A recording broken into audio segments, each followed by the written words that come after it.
Guys, Dave here from Wolf in the Wild Survival. Got a different kind of video that we're doing today. Normally I would do something like this in the style of one of my bush bits episodes, but I don't get a lot of views on my bush bits. I still do them, but I don't get a lot of views on them, and I'm hoping to get more views on this because it is kind of important, and it's information that anybody who spends time in the woods needs. So I'll show you what I'm talking about.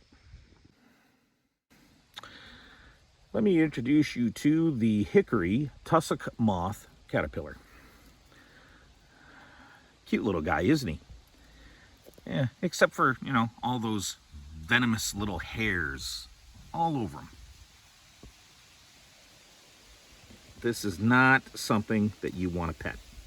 Oh, of course the wind is going to come up. Now this venomous little beauty, if you touch him, even brush against him, those venomous hairs cause basically something very, very similar to poison ivy rash. And it's extremely hard to treat because those hairs tend to get stuck in your skin. So you have to use tape or something to pull the hairs out.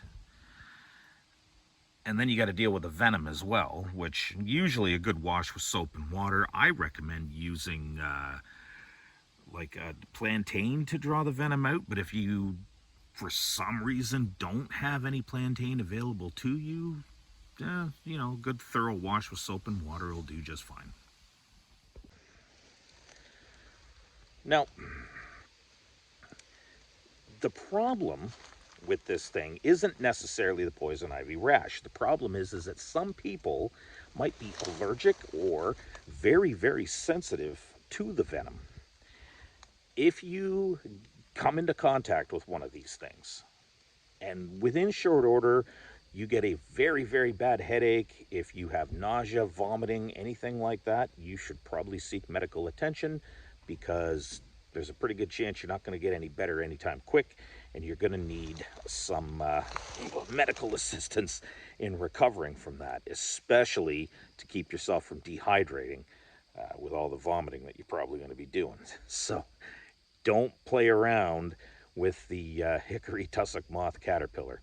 And we have a number of venomous caterpillars in my area. As a matter of fact, my nephew was stung by one, and for some reason I didn't do a video about it, and I really should have. So I'm doing a video about this one now and the other ones as I find them. So you guys stay tuned for those videos, and we'll see you in those.